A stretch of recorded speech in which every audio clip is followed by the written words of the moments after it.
तो दोस्तों Realme का दो most awaited smartphone Realme X3 और Realme X3 सुपर जूम आज फाइनली इंडियन मार्केट में लॉन्च हो गया है। लेकिन प्रॉब्लम यह है कि Realme के X सीरीज़ को हम जिस चीज़ के लिए जानते हैं कि वो 20,000 के प्राइस रेंज के आसपास 20 या 21,000 जो हो गया, हमें एक सुपर एमोलेड डिस्प्ले प्रोवाइड कर देता है। एक्चुअली बात कुछ ऐसा है कि कुछ ऐसे लोग जो कि सैमसंग के फ़ोन को सिर्फ इसलिए प्रेफर करते थे क्योंकि उस फ़ोन में आपको super AMOLED display Samsung provide करता था, जिसका क्वालिटी वाकई बहुत ज़्यादा अच्छा होता है। वो सारे लोग भी अब Realme के X सीरीज़ की तरफ आ रहे थे क्योंकि वो जानते थे कि यहाँ पे उनको एक सुपर एमोलेड डिस्प्ले मिलेगा। और Realme का खासियत ये है कि यहाँ आपको सिर्फ डिस्प्ले ही अच्छा नहीं मिलता है, हर एक चीज़ डिस्प्ले हो गया, कैमरा, प्रोसेसर, बैटरी, हर एक चीज़ यहाँ पे बैलेंस्ड दिया जाता है। लेकिन जब आज Realme X3 और X3 सुपर जूम लॉन्च किया गया तो यहाँ पे इस फ़ोन से सुपर एमोलेड डिस्प्ले को गायब करके एक 120 हर्ट्ज़ का IPS LCD नॉर्मल सा डिस्प्ले दे दिया गया। अब देखिए, ऐसा नहीं है कि कंपनी को नहीं पता है कि कस्टमर को क्या पसंद है। Realme हमेशा ऐसा दावा करता है कि हम फ़ोन में वही डालते हैं जो कि कस्टमर्स को पसंद होता है। हम ये देखते हैं कि कस्टमर क्या चाहते हैं, कंज्यूमर क्या चाहते हैं, उसके रिगार्डिंग फ़ोन बनाते हैं। लेकिन इससे तो कुछ क्लियर होता नहीं है। अब जो कुछ बड़े बड़े टेक रिव्यूअर्स हो गए या फिर कुछ सेल्समैन भी बोल सकते हैं, उनके थ्रू कंपनी के पास ऐसा बात पहुंच जाता है और कस्टमर लोगों ने साफ साफ कहा था कि उन्हें एक 60 हर्ट्ज़ का सुपर एमोलेड डिस्प्ले ज़्यादा पसंद आएगा अगर आप कंपेयर करते हैं 120 हर्ट्ज़ के एक नॉर्मल से IPS LCD डिस्प्ले का। लेकिन Realme ने इसको इग्नोर किया और आपको इस फोन में डाल के दे दिया एक 120 हर्ट्ज़ का IPS LCD डिस्प्ले, जिसका सुपर एमोलेड के सामने कोई मतलब बनता नहीं है। तो खैर, इस फ़ोन के अंदर इसके अलावा भी और भी कुछ खामियां हैं जिसके बारे में मैं आज बात करने वाला हूं। इस फ़ोन का एक रिव्यू करने वाला हूं, मैं अपना ओपिनियन आपको बताने वाला हूं। आपको अपना ओपिनियन भी कमेंट सेक्शन में बताना पड़ेगा क्योंकि मेरे ओपिनियन से ज़्यादा आपका ओपिनियन मायने रखता है। तो आप प्लीज़ कमेंट करके अपना ओपिनियन जरूर से बताइएगा। ये वीडियो पूरा देख लीजिए, मैं सारा एस्पेक्ट्स, क्या इसमें अच्छा दिया गया है, क्या ख़राब दिया गया है, ये सब कुछ आपको बताऊंगा, अपना ओपिनियन भी बताऊंगा। लेकिन आप अपना ओपिनियन भी कमेंट सेक्शन में बताइएगा मुझे। तो खैर, आगे बढ़ते हैं वीडियो में और इस फ़ोन का एक कंप्लीट रिव्यू करते हैं और देखते हैं क्या अच्छा मिल रहा है, क्या ख़राब मिल रहा है, क्या ये फ़ोन ओवर प्राइस है या नहीं है। तो अगर आप मुझे नहीं जानते हैं तो मेरा नाम है सुधांशु राय और हमारे चैनल राइस साइक्लोपीडिया के एक नए और फ्रेश वीडियो में आप सभी का बहुत बहुत स्वागत है। तो सबसे पहले बात कर लेते हैं प्राइस की। तो Realme का जो X3 है, इसका दो वेरिएंट लॉन्च किया गया, 6GB प्लस 128GB 25,000 रुपीज़ का। एक है 8GB प्लस 128GB 26,000 का।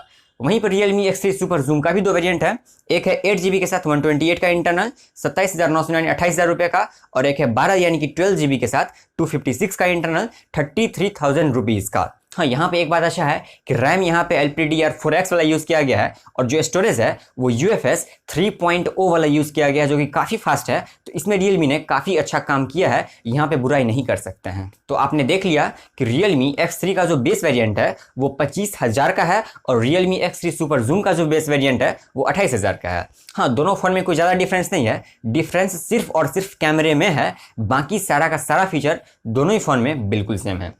तो सबसे पहले बात कर लेते हैं डिस्प्ले की। तो इस फ़ोन के अंदर आपको मिलता है एक 6.57 इंच का full HD plus IPS LCD display. हाँ, सिंपल सा IPS LCD डिस्प्ले है, सुपर एमोलेड डिस्प्ले नहीं है, जो कि इस फ़ोन का बहुत बड़ा ड्रॉबैक है। काफ़ी सारे ऐसे लोग थे जो कि Realme के X सीरीज़ का इस X3 का वेट सिर्फ इसीलिए कर रहे थे क्योंकि उनको लग रहा था इसमें एक सुपर एमोलेड डिस्प्ले एक अच्छे प्राइस पे एक बाकी के अच्छे फीचर्स के साथ मिलेगा, जैसा कि X2 में मिला था। लेकिन वैसा कोई बात नहीं है, Realme ने काफ़ी गंदा काम किया है। तो इस फ़ोन में आपको 6.57 इंच का एक full HD plus IPS LCD display मिलता है, जिसका रिफ्रेश रेट 120 हर्ट्ज़ का है, गोरिल्ला ग्लास 5 का प्रोडक्शन है, डिस्प्ले डुअल पंच होल वाला है, जैसे कि आप देख सकते हैं दो कैमरा सामने की तरफ है। और अगर आप सोच रहे हैं कि डिस्प्ले में HDR का ये सपोर्ट होगा, तो नहीं, डिस्प्ले HDR वाला बिल्कुल नहीं है। उसके साथ ही फ़ोन के बैक की बात करूं तो फ़ोन के पीछे भी ग्लास बॉडी दिया गया है, वहाँ भी आपको गोरिल्ला ग्लास 5 का प्रोडक्शन मिलता है और वाइट और ब्लू दो अलग अलग कलर वेरिएंट में आते हैं, जैसा कि आप देख सकते हैं। और मैंने आपको बताया जैसा कि इसमें एमोलेड डिस्प्ले नहीं है, तो एमोलेड डिस्प्ले न होने की वजह से इसमें आपको इन डिस्प्ले फिंगरप्रिंट भी नहीं मिलता है। फिंगरप्रिंट साइड में दिया गया है, साइड माउंटेड फिंगरप्रिंट सेंसर है। अब बात कर लेते हैं प्रोसेसर की। तो कोई नो डाउट कि इसमें प्रोसेसर काफ़ी तगड़ा दिया गया है। इसमें जो आपको प्रोसेसर मिलता है वो है क्वालकॉम स्नैपड्रैगन का 855 प्लस, जिसमें 7 नैनोमीटर के सेमीकंडक्टर का यूज़ किया गया है, जो कि काफ़ी बैटरी इफिशियंट है, काफ़ी पावर इफिशियंट है। एक ऑक्टा कोर प्रोसेसर है जिसकी क्लॉक स्पीड 2.96 गीगाहर्ट्ज़ की है। और अगर मैं GPU की बात करूँ तो वो है यहाँ पे एड्रीनो का 640 वाला। तो डेफिनेटली परफॉर्मेंस बहुत तगड़ा मिलने वाला है, काफ़ी तगड़ा प्रोसेसर आपको इस फ़ोन के अंदर दिया गया है। तो प्रोसेसर कोई कंप्लेंट नहीं दी है। तो अगर आप ये सोच रहे हैं कि ये इसका रीज़न क्या है डायरेक्ट 730G से 855 प्लस पे जंप मारने का, तो उसके सिंपल सा रीज़न है कि रियलमी ने ये प्रोसेसर स्नैपड्रैगन का 855 प्लस बल्क में खरीद लिया, यानी कि एक साथ बहुत सारा खरीद लिया है ताकि उनको सस्ता पड़े, और वो धीरे धीरे करके उस फोन में अब रखेंगे तो नहीं प्रोसेसर, तो वो अपने हर एक फोन में इसी सस्ते प्रोसेसर को, जो कि उनको सस्ते में पड़ा है, जो कि एक्चुअली बहुत अच्छा प्रोसेसर है, वो प्रोवाइड कर रहे हैं। तो वही एक डंपिंग, एक सिंपल सा रीज़न है, बाकी और कुछ नहीं। अब कैमरे की बात करूं तो पहले बात करता हूं X3 का, तब X3 सुपर जूम का, क्योंकि डिफरेंस सिर्फ दोनों फोन में कैमरे का है और कोई भी डिफरेंस नहीं है। तो Realme X3 के अंदर आपको 64 मेगापिक्सल का प्राइमरी कैमरा मिलता है, जिसका अपर्चर f1.8 का है, और सेंसर वही सैमसंग का घिटा पीटा ZW1 वाला दिया गया है। 12 मेगापिक्सल का टेलीफोटो लेंस है, 8 मेगापिक्सल का अल्ट्रा वाइड लेंस है, और 2 मेगापिक्सल का माइक्रो लेंस है। वीडियोग्राफी में आपको यहाँ पे आपको 4K रिकॉर्डिंग 60 FPS तक कर सकते हैं, ये काफ़ी अच्छी बात है। उसके साथ ही इसमें आपको स्टेबलाइजेशन के लिए EIS का भी सपोर्ट मिलता है, और उनका जो अपना UIS होता है, अल्ट्रा इमेज स्टेबलाइजेशन, उसका भी वो लोग यूज़ करते हैं AI की मदद से। तो वीडियो काफ़ी स्टेबल बनने वाला है, कोई दिक्कत आपको नहीं आने वाली है। उसके साथ में कैमरा में जितना फीचर होता है, night mode, super night mode, slow motion, ये सारा फीचर आपको कैमरा में मिल जाता है। तो फीचर्स के रिगार्डिंग कैमरा में कोई कमी नहीं रखा गया है। फ्रंट कैमरे की बात करूँ तो X3 का फ्रंट कैमरा है, और 16 मेगापिक्सल प्लस 8 मेगापिक्सल का डुअल फ्रंट कैमरा है। 16 मेगापिक्सल का प्राइमरी कैमरा है, उसका अपर्चर f2.0 का है, और 8 मेगापिक्सल का अल्ट्रा वाइड लेंस है, जिसका अपर्चर f2.2 का है। और फ्रंट कैमरे के अंदर भी आपको स्लो मोशन और साथ ही EIS का सपोर्ट वीडियो के स्टेबलाइजेशन के लिए मिल जाता है। अब बात आती है Realme के X3 सुपर जूम की। तो गाइस कोई चेंज नहीं है, X3 सुपर जूम के अंदर भी लगभग सेम ही सेटअप दिया गया है। 64 मेगापिक्सल का प्राइमरी कैमरा है, जिसका अपर्चर f1.8 का है। सैमसंग वही सैमसंग का ZW1 वाला है।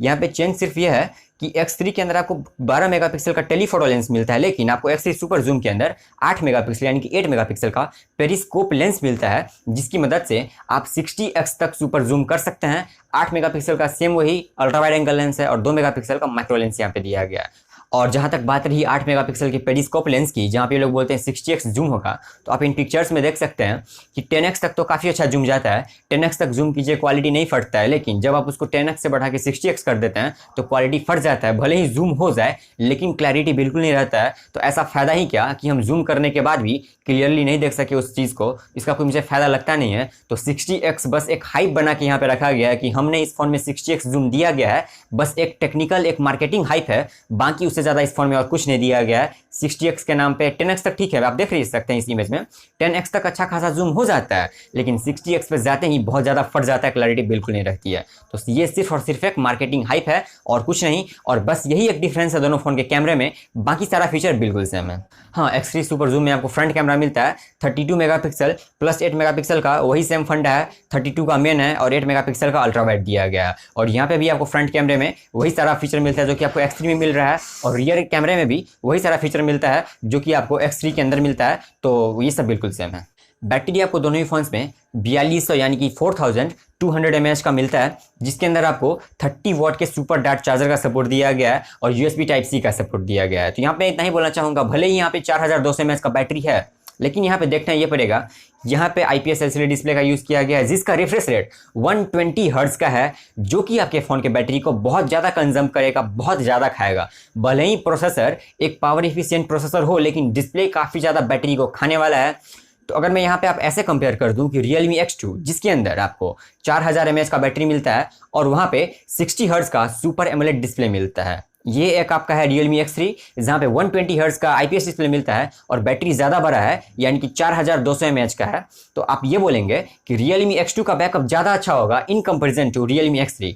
मैं ये नहीं बोल रहा हूँ कि दोनों का बराबर होगा, इनफैक्ट Realme X2 में कम बैटरी है, लेकिन फिर भी इसका बैकअप ज़्यादा होगा, क्योंकि सबसे पहला रीज़न यहाँ पर Realme X2 में सुपर एमोलेड डिस्प्ले यूज़ किया गया है, जो कि ऐसे ही आपके फ़ोन के पावर को थोड़ा सा कम कंज्यूम करता है LCD के मुकाबले। और उससे भी बड़ा बात, ये 60 हर्ट्ज का है और ये जो आपका फ़ोन है Realme का X3, यहाँ पे 120 हर्ट्ज का डिस्प्ले दिया गया है। तो अगर आपके रिलेशन में या फिर आपके कोई जान पहचान में किसी ने पोको X2 लेके रखा हुआ है जिसके अंदर 120 हर्ट्ज का डिस्प्ले मिलता है, उनसे आप पूछ सकते हैं कि वहाँ पे 4500 mAh का बैटरी है, फिर भी वहाँ पे कंजम्पशन बहुत हाई है, क्योंकि वहाँ पे डिस्प्ले का रिफ्रेश रेट 120 हर्ट्ज का है। और नहीं तो आप फ्लिपकार्ट पे चले जाइए, पोको X2 का पेज खोल लीजिए, वहाँ पे आप रिव्यू में देखिएगा तो बैटरी के रिगार्डिंग आपको काफ़ी कम रेटिंग मिलेगा। कंप्लेंट्स ज़्यादा हैं, क्योंकि डेफिनेटली 120 हर्ट्ज का डिस्प्ले बैटरी बहुत ज़्यादा खाता है। तो 4200 mAh का बैटरी है, लेकिन इसको आप 4200 mAh नहीं बोल सकते हैं, बैटरी काफ़ी ज़्यादा कंज्यूम होने वाला है आपके फ़ोन में।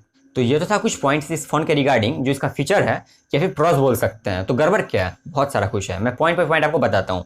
सबसे पहला तो ये कि इसमें आपको Realme का X सीरीज़ का फ़ोन है और इसमें आपको सुपर एमोलेड डिस्प्ले नहीं मिलता है। सबसे बड़ा माइनस पॉइंट जो कि काफ़ी सारे कस्टमर्स को यहाँ पे इफेक्ट करने वाला है। आप मुझे कमेंट करके बता सकते हैं कि आपको ये फ़ोन पसंद आया कि नहीं आया। मैं बार बार आपको कमेंट करने के लिए बोल रहा हूँ, प्लीज़ कमेंट कीजिए। सेकेंड थिंग, इस फ़ोन में आपको 3.5 mm का ऑडियो जैक नहीं मिलता है। हाँ, तो आप सोच रहे होंगे कि USB Type-C में अगर हेडफोन जैक लगाएंगे तो बॉक्स में प्रोवाइड किया होगा। नहीं किया गया है। नहीं 3.5 mm का ऑडियो जैक लगता है और नहीं Type-C वाला कोई कनेक्टर बॉक्स में प्रोवाइड किया गया है। तीसरी बात, इसमें आपको माइक्रो SD कार्ड का स्लॉट दिया ही नहीं गया है, हाइब्रिड भी नहीं है। सिर्फ और सिर्फ आप 2 सिम कार्ड लगा सकते हैं, nano SIM card. Micro SD का स्लॉट है ही नहीं, हाइब्रिड भी नहीं है। चौथा बात, मैंने आपको बताया ही कि भले ही 4200 mAh का बैटरी है, लेकिन बैटरी कंजम्पशन काफ़ी ज़्यादा हाई होने वाला है, क्योंकि यहाँ पे आपको 120 हर्ट्ज का रिफ्रेश रेट वाला डिस्प्ले मिलता है। कैमरा के नाम पे कोई अपग्रेड नहीं किया गया है। जो 64 मेगापिक्सल का कैमरा आपको Realme के X2 में मिलता था, वही 64 मेगापिक्सल आपको यहाँ भी मिलता है। वही सेंसर भी दिया गया, वैसा ही अपर्चर भी दिया गया। डिफरेंस सिर्फ इतना है कि X3 में एक 12 मेगापिक्सल का टेलीफोटो लेंस जोड़ दिया गया है, जिसका चलो थोड़ा बहुत काम पड़ता भी अच्छा लेंस है।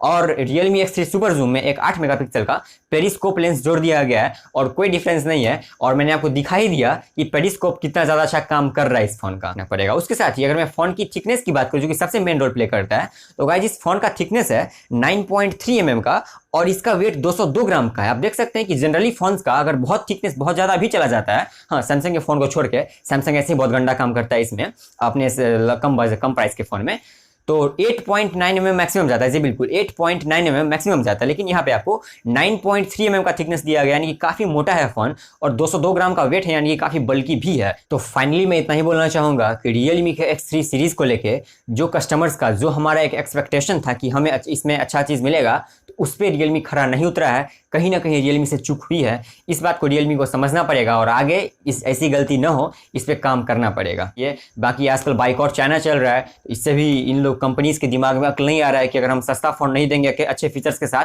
तो कस्टमर लेगा नहीं। कस्टमर हमारा फ़ोन इसलिए प्रेफर करता है क्योंकि हम उनको एक अच्छा फ़ोन दे देते हैं एक कम प्राइस में। बाकी तो कस्टमर, ये कंपनी खुद समझदार है और कस्टमर तो समझदार है ही। तो आज के लिए बस इतना ही। अगर आपको वीडियो थोड़ी सी पसंद आई है तो वीडियो को लाइक कर दीजिए, वीडियो को शेयर करना बिल्कुल मत भूलिएगा। आज के लिए बस इतना ही, मिलते हैं अगली वीडियो में। जल्द ही मैं कंपैरिजन वीडियो लेके आऊँगा इसके रिगार्डिंग काफ़ी फ़ोन्स के साथ, तो वो देखना बिल्कुल मिस मत नहीं कीजिएगा। तो आज के लिए बस इतना ही, मिलते हैं अगली वीडियो में। Thank you for watching, have a great day.